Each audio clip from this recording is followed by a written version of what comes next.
Well, thank you very much. Before we begin, I'm pleased to announce that I've just signed a proclamation officially designating tomorrow, May 8th, as a Victory Day for World War II, commemorating the 80th anniversary of America's victory in the Second World War.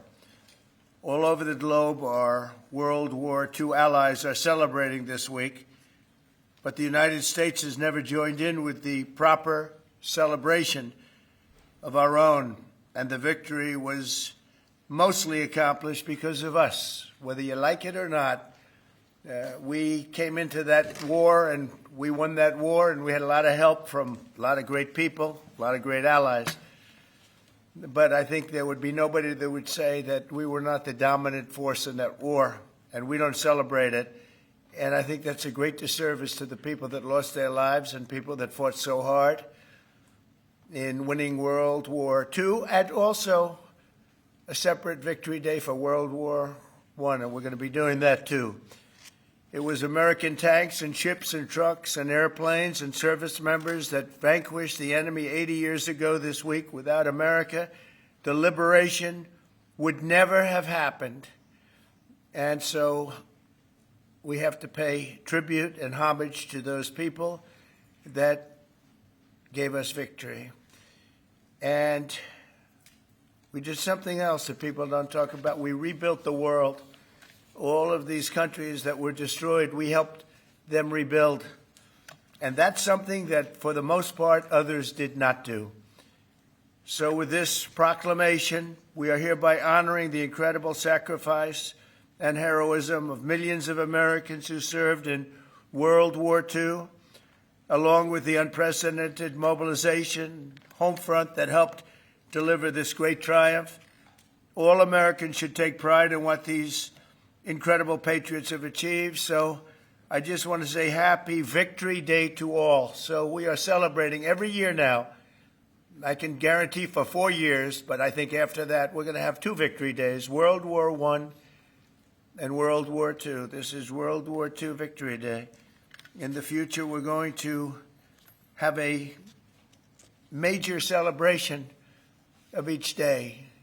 We're not going to have days off because we don't have enough days in the year. We have too many celebrations already.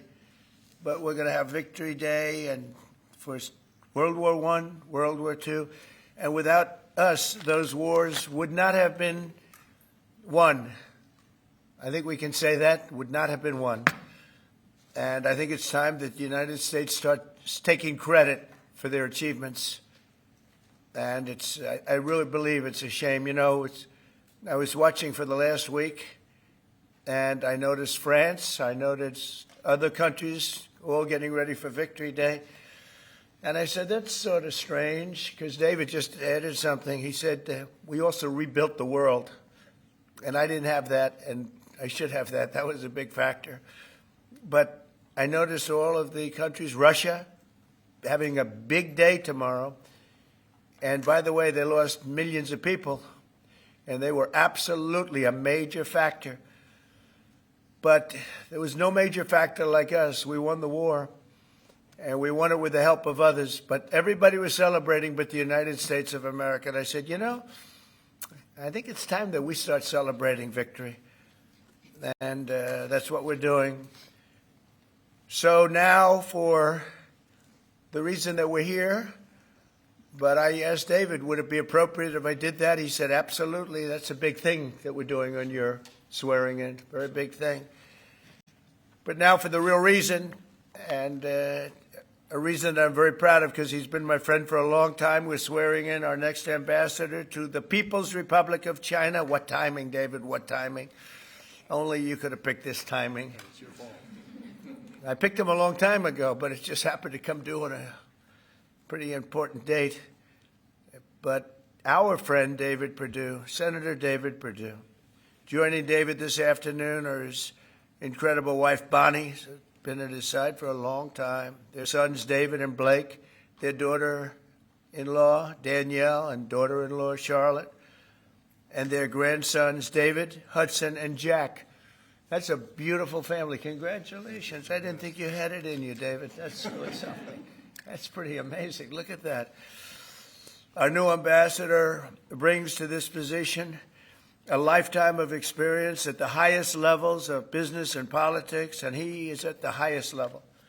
Over 4 decades in business, he rose to lead several major American corporations, including as the president and CEO of the footwear giant Reebok, where he did very well. He did a great job.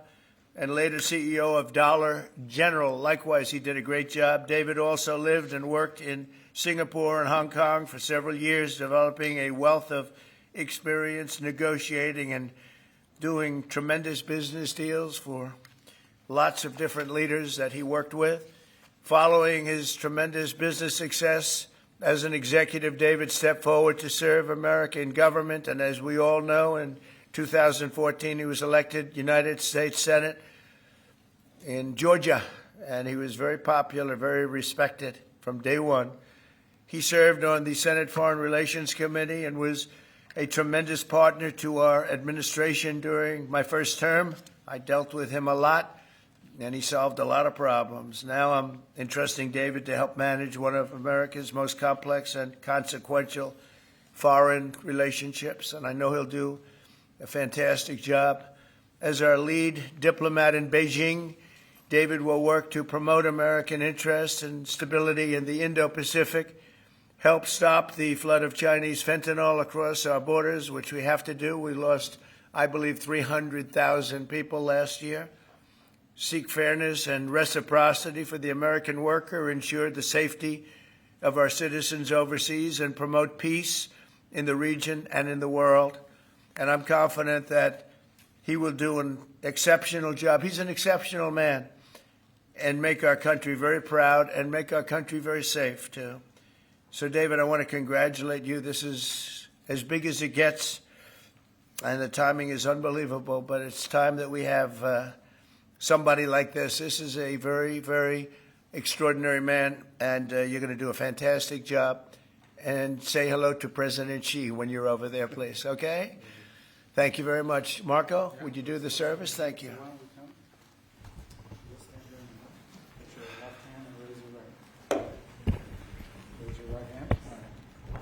I, state your name. I, David Perdue, Do solemnly swear do solemnly swear that I will support and defend that I will support and defend the Constitution of the United States the Constitution of the United States against all enemies, against all enemies, foreign and domestic, foreign and domestic, that I will bear true faith that I will bear true faith and allegiance and allegiance to the same, to the same, that I take this obligation freely that I take this obligation freely without any mental reservation without any mental reservation or purpose of evasion, or purpose of evasion, and that I will well and that I will well and faithfully discharge and faithfully discharge the duties of the office the duties of the office on which I am about to enter. in which I'm about to enter. So help me God. So help me God. Congratulations.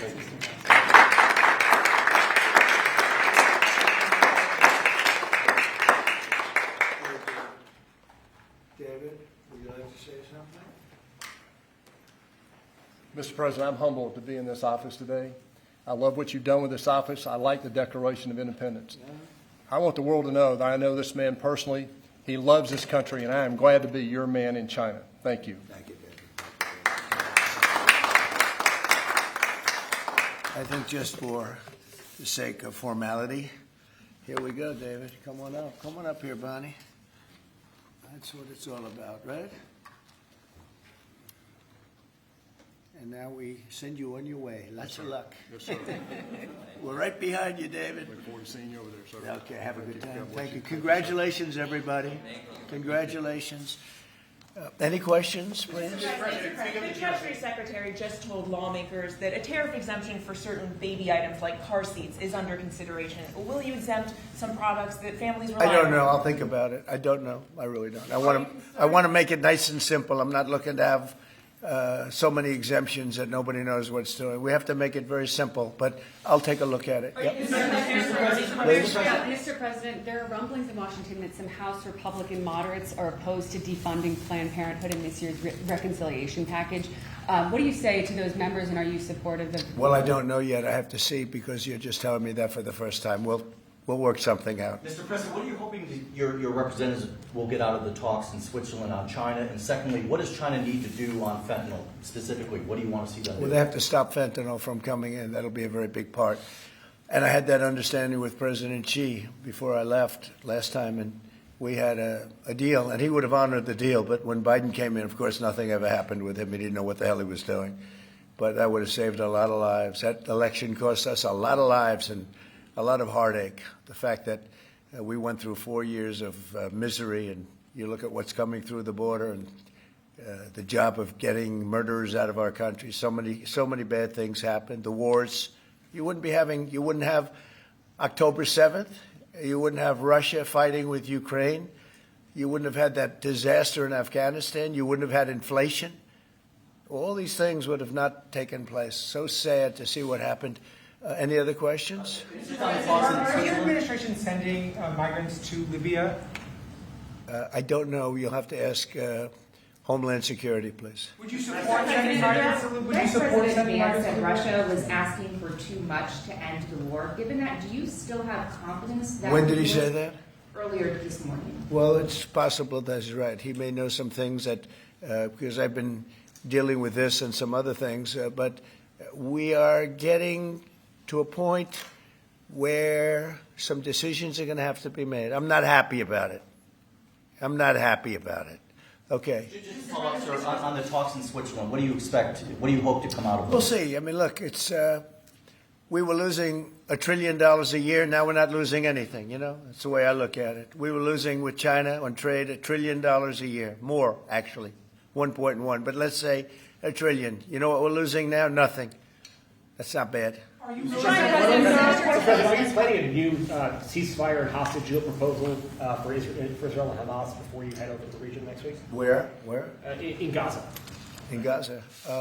Well, we're going to see what's happening. There's a lot of talk going on about Gaza right now. You know that, right? So you'll be knowing probably in the next 24 hours. Yeah. Diplomatic actions between the war in India and Pakistan. What's your position? Oh, it's so terrible. My position is I get along with both. I know both very well, and I want to see them work it out. I want to see them stop. And hopefully they can stop now. They've gone tit for tat, so hopefully they can stop now. But I know both. We get along with both countries very well, good relationships with both, and I want to see it stop. And if I can do anything to help, I will be there. China By the way, unrelated, but I guess it's all related when you look at the world nowadays. Rwanda and the Congo, we've made a lot of progress in getting that disaster stopped. We've had a very talented person over there, and we've made a lot of progress with Rwanda and Congo fighting a very violent war, by the way.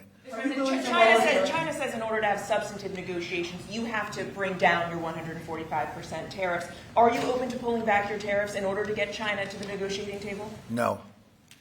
Mr. President, Senator Tillis has come out against Ed Martin as U.S. Attorney. Do you have any response to that?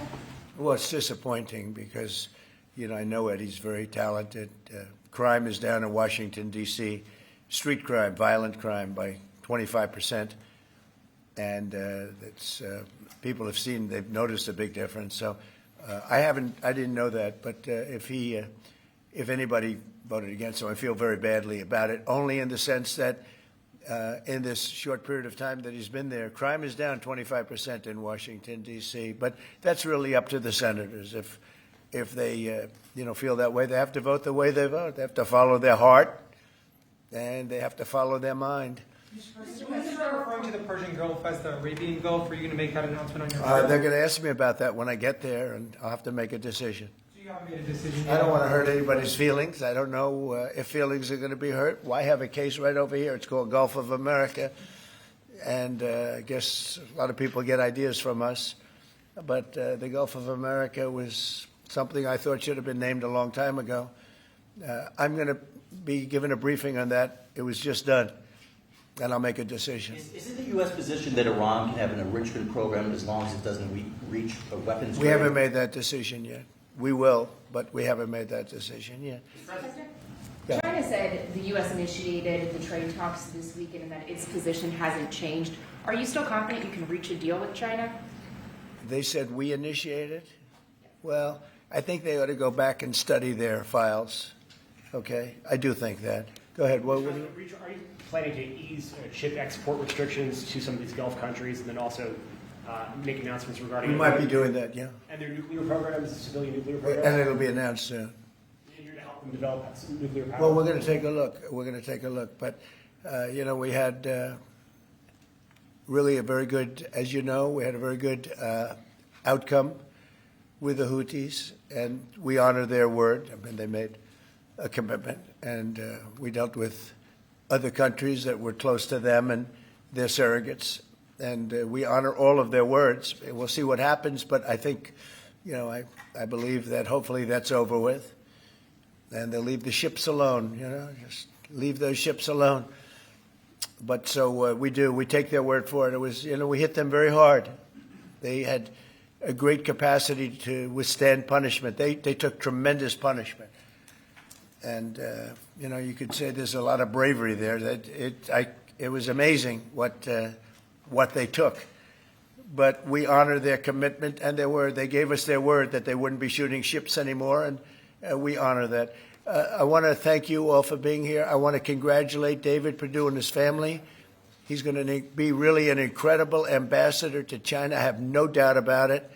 And we're going to work together very closely. Thank you all very much. Thank you. Thank you for everybody. Thank you, Dave.